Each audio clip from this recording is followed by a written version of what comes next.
Hello and welcome to the YouTube channel for Simplifycryptoforme.com. If you have discovered us, that means you have some interest in crypto. You're intrigued, maybe intimidated, but you want to learn a little bit more. That's where I was just a little bit over a year ago. I'm an average Joe who decided that he wanted to dedicate some time and really discover what's going on with this cryptocurrency market.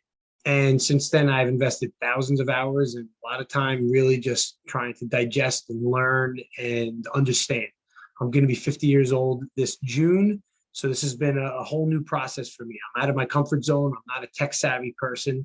But as a high school teacher, I did learn how to teach virtually. So this is a bit of a natural transition for me. I'm used to the Zoom links and all that other stuff. And that's what I'm using for this, to share some information I've learned with you. This episode, our first episode, is going to be just a basic introduction to cryptocurrency and to me, so you can kind of learn what I'm about, how I teach, how I go through things. But it is a simple thing. I represent a website called Simplycryptoforme.com, where we've created some curriculum that's designed to remove the fear of cryptocurrency and replace that with some knowledge. I will say the caveat is I'm not a financial advisor in any way, shape, or form.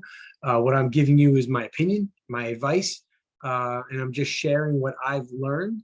I'm really not here to tell you what to buy or how much to buy or what to sell, but I'm here to help you procedurally set up your digital wallets and understand the process and understand how to read coins and what they represent, what they're all about. There's so much out there.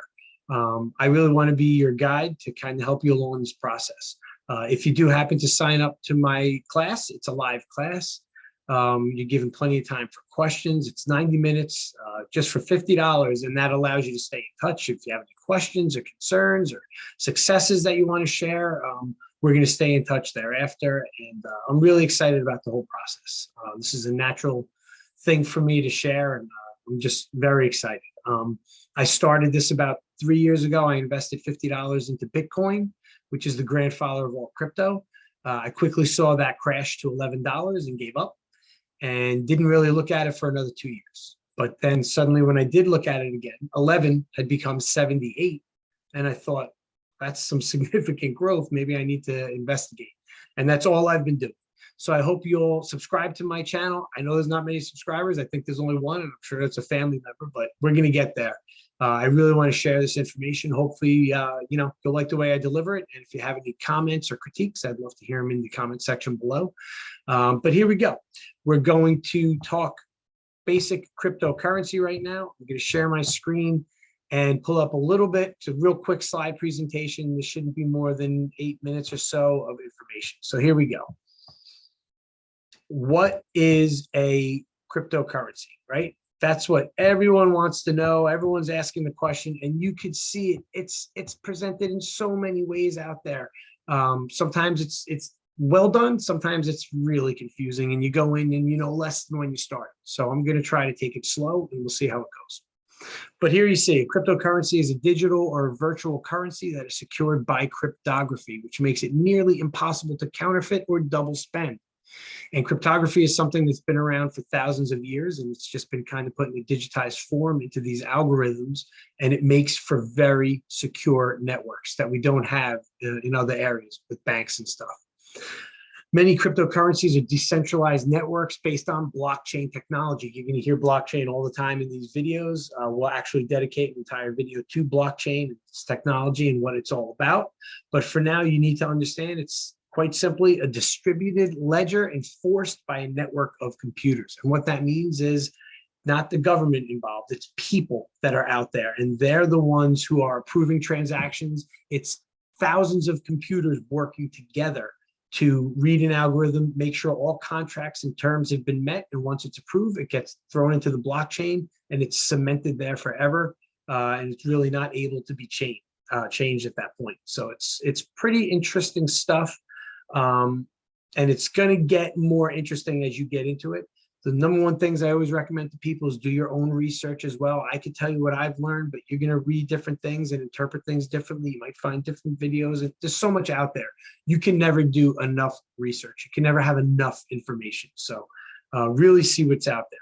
But in its simplest form, what is cryptocurrency? Again, it is simply a digital currency. It's money in a digitized sense. So I can't break it down much more simply than that. But we're going to get into it a little bit deeper here with cryptocurrency and just seeing it compared to fiat currency. Fiat is dollars and cents, and kind of all the money of the world is in that form, that physical form, where crypto is not. It's a digital medium of exchange opposed to a physical medium, right? Crypto is decentralized, fiat centralized. It means the government gets more involved. It's kind of watching over all the fiat stuff. It doesn't have that same ability with cryptocurrency. The people have more control.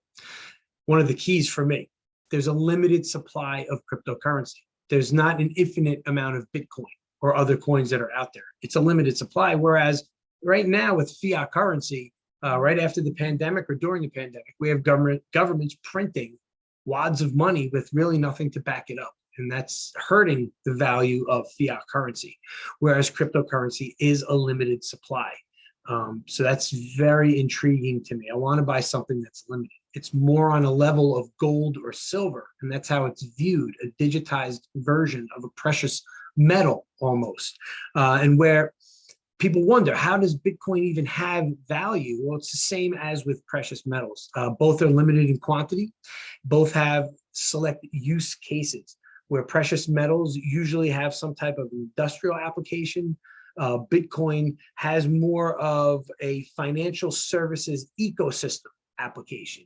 And it's beginning to be used in the retail markets, which again is very exciting. It means it's cementing itself in there.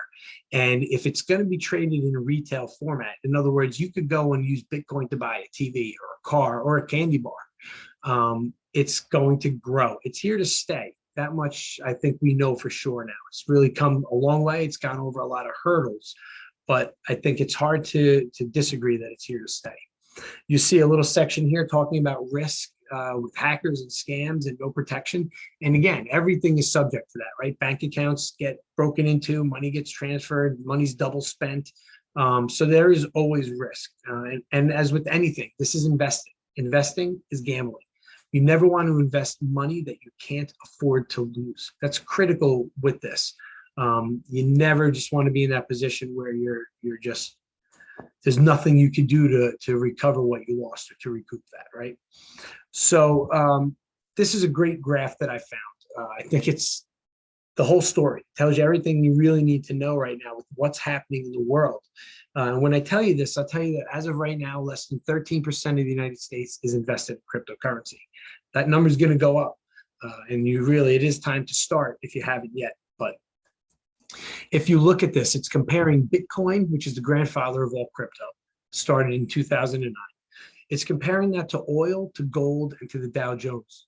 And the chart says it all. You can see oil did not have a good year, losing 21.1%, thankfully, so it's a little less for us at the pump.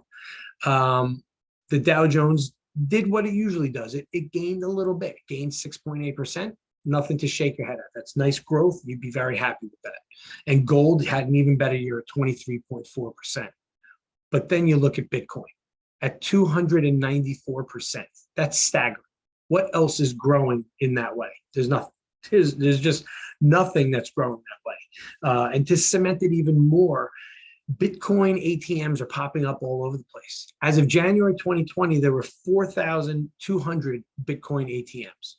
Today, on this date of November 9th, 2021, there are over 26,000 Bitcoin ATMs.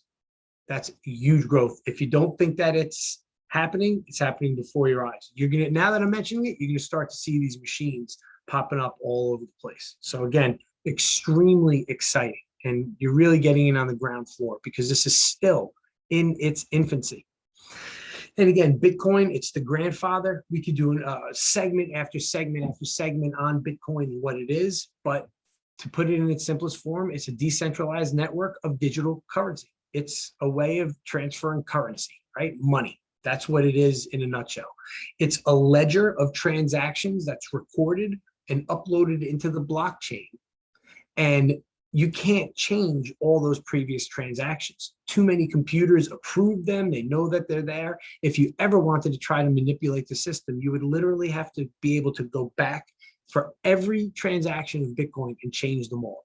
And there's no computer in the world powerful enough to do that or to figure that one out. So I do look at Bitcoin, in my opinion, as a little bit more of a stabilized thing. And I say stable, recognizing that this whole market is extraordinarily volatile.